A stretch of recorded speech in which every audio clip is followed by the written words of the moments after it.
We'll see if anybody hops on. That dummy they had sitting in the chair over by the door. Yeah. They had it Hello. in the bed for a while over there. All I covered am up. doing this live Now I don't video. know where it's at. Yeah. If anybody wants to hop on and ask my mom some questions, she's right here. Larry's right here somewhere. There he is. So I'm going to flip this over and I'm going to watch see if anybody hops on. Sit here for a little bit. What did you have for lunch today? What did I bring you for lunch today? Ham and beans and sliced bread and what else? And Pepsi.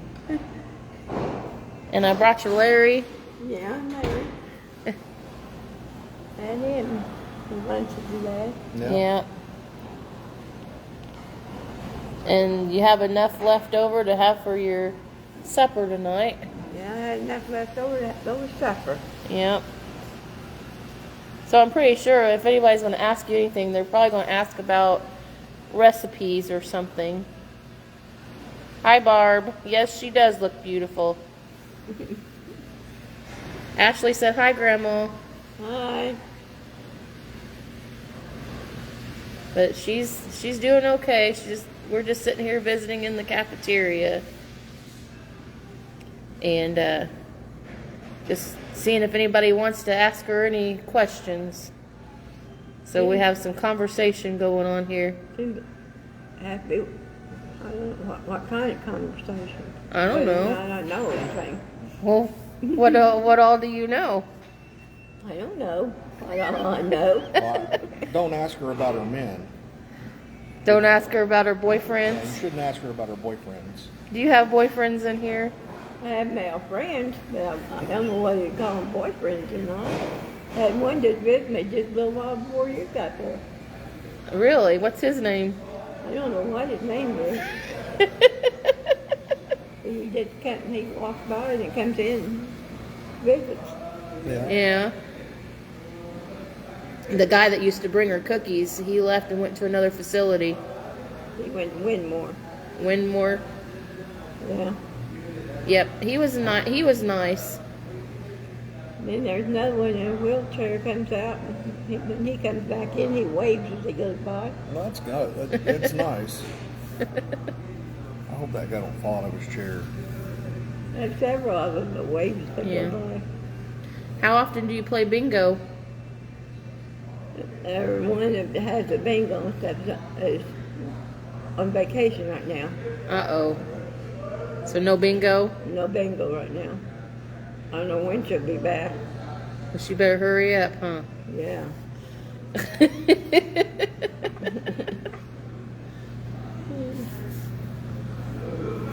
So, the beans that I brought, if you were to have made them, how would you have made them? Well, when I would cook beans, I'd get a kettle partway full of water, put it on the stove, take the beans and wash them, put them in there. Did I already put salt in them? No, no. Well, you put salt in there too. And then I'd have to put the beans in there.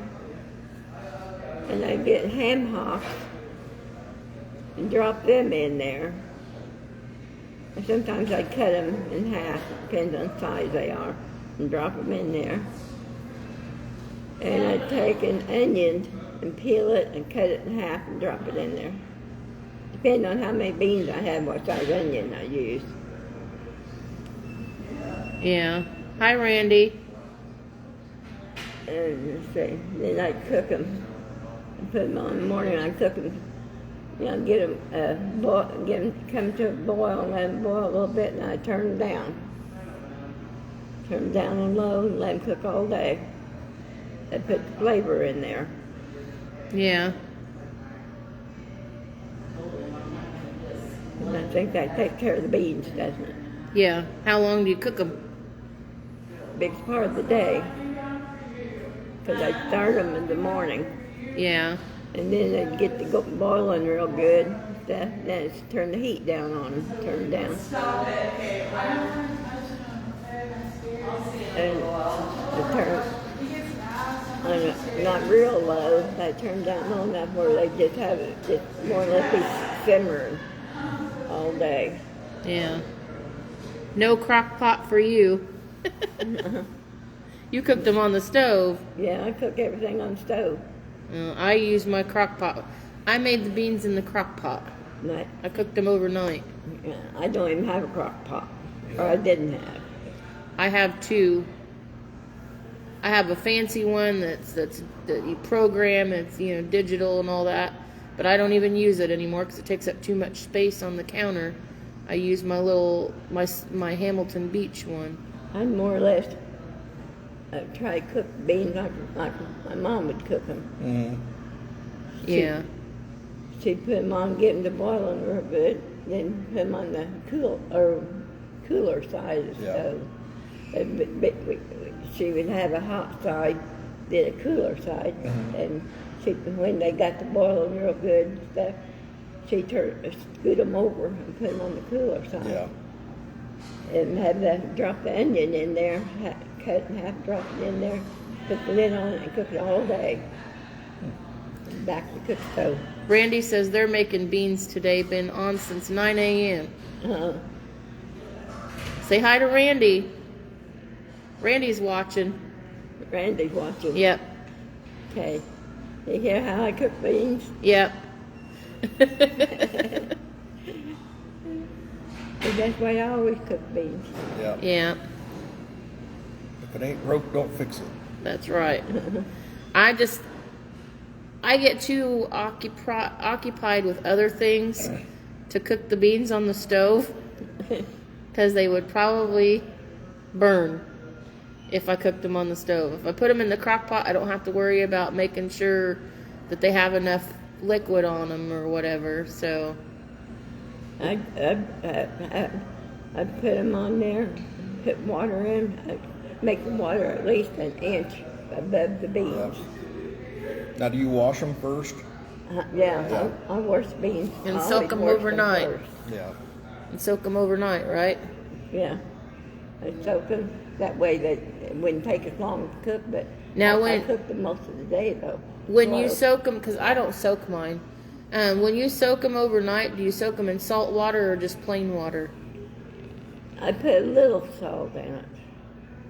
Yeah.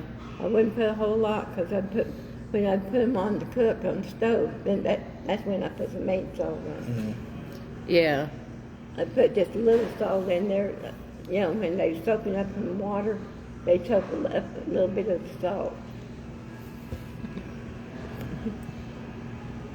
Well, I'm trying to think of something else I want to ask that people might want to. Well, you gotta have hear fried about. potatoes and onions with your beans. Yeah, fried potatoes and onions. How would you do that for the beans? I mean, you might think it's self-explanatory, but it's not really.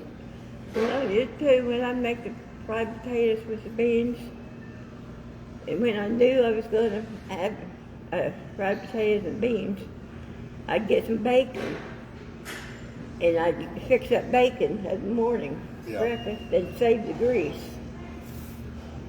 And that's what I fried the potatoes in. I'd slice them and fry the potatoes in that grease. I bet that would be good. And, I never thought about that. And fried potatoes, I'd, cover them. I'd soak them and cover them. I'd brown them good, and then I turn them down. So, Now, do you get the crisp? Do you get that crisp coating on your fried Oh potatoes? yeah. That's that's what I yeah. like. That's what I like. that's why I said I'd cook them, and like that brown, then turn them down. Yeah. John used to want her to over brown them, I don't like over not brown. burn them. Over brown brings out the sugars too much. I not like it just not burn them, but over brown them. yeah. I like them brown, but not too brown. That's the way Especially like with it. I like them browned with onions, because then the onions caramelize and And a lot of times for the onion in them, I would take and chop the onions up. I'd peel them and put them in there and chop them, and then put them in the potatoes. And somebody said, and cornbread. How would you do your cornbread? Okay, if you were not using Jiffy Mix, How would you do your cornbread? Well, I put the cornmeal. Iron skillet, obviously. And I'd put it, bake, when I'd get ready to cook it, I'd bake it. But when I mixed it up, I would use the cornmeal and put some flour, a little bit of flour in there, some salt, and some sugar, a little bit of sugar. And mix all that up. And then I'd add some either oil or shortening in there. And mix it all up, stuff. And then when I'd get ready to mix them, I use milk. I use using milk. And leavening, what kind of leavening? Baking soda or baking powder? I use baking powder. Yeah. I put the baking powder. I put baking powder in with the dry ingredients. Yeah. So, I've always wondered why some things call for baking soda and other things call for baking powder. Like, what's the difference and what takes, like, how would you determine whether to use baking soda or baking powder? I know baking powder has like cream of tartar in it along with the soda. Does it or have something to do with the saltiness? I don't think so. Sodium bicarbonate. Baking soda is sodium bicarbonate. The soda stuff kind of works on getting the fluffiness. Mm-hmm. More so than the powder, I think. I know the baking soda's got that sodium taste to it too. I don't know, maybe that had something to do with it. But I wouldn't use just baking soda. I'd put a little baking powder with it. Yeah. And obviously you put it in an iron skillet. I'd get warm the iron skillet and grease it. You get the blood off of it first, right, from hitting Christina upside the head? Yeah. Yeah. Thanks.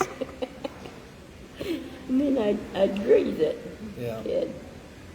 Then I pour the batter in it. Cornmeal batter, cornbread batter. And then I'd put it in the oven. I started out on the bottom shelf. Mm-hmm. They'd bake it a little while on the bottom shelf until it started to setting up good. And then I'd transfer it to the top shelf. That way, when you put it on the top shelf, you get the top of the cornbread brown too. Yeah. Sounds good. That's a whole meal. I use the Jiffy cornbread mix. I like it really well. It's good. I like it. And I remember you sometimes used to make, instead of cornbread, you would make the corn cakes, like pancake kind of things. Yeah. But it was the cornbread mixture. And sometimes I make it. It was quicker. Cupcake tins. Mm-hmm. Yeah. I remember you making something with the Jiffy cornbread mix in the cupcake tins with slices of smoked sausage in the middle of it. That was one of my favorite snacks. Sometimes I just put slices in it, and sometimes I chop it up and put a little bit of batter in the bottom. She did that for snacks one time for my Girl Scout troop. They went nuts over it. Then I chop that sausage or whatever up, and then I finish filling with the That sounds good. mix. It's really good. Put some cheese in there. And She ended up there not being enough when she made it for my Girl Scout troop because people wanted seconds because it was so good, and they wanted her to do it again. yeah. It was really good. You had that sweet and salty combination. It's a really good snack. Or a meal, for that matter. And another good thing to use, something that I've tasted that I like really well, and I don't know if you have or not, make the Sloppy Joe mixture and put it on in the 9x13 pan, and then mix up the cornbread mix and put it on top of it and bake it in the oven. It is so good. But When my kids was at home, they cooked. I've made a lot of stuff for them. Yeah. Yep. We didn't get restaurant food very much. Once in a blue moon, we might get a cheeseburger from McDonald's or something, but I've made home cooked for them. But I remember when I was taking the dance classes downtown, when you would pick me up, and that little restaurant, Greasy Spoon, whatever it was, behind Hallman and Company. I think somebody said it was called Hills something, Snappy Shack, something like that. Anyway, I remember you, every now and then you would take me there. Yeah. But nope, most of the time it was food at home. Homemade everything. I wasn't afraid to cook. That's good. And trying new things, to trying out new recipes, and or just the tried and true stuff. I try new stuff every now and then, but now that I feel better, I'll probably be cooking more stuff. But so anyway, I'm gonna end this video, and maybe next time more people will hop on and actually ask some questions. I think we'll actually start doing this rather than just pre-recording videos. So until next time, say bye. Bye.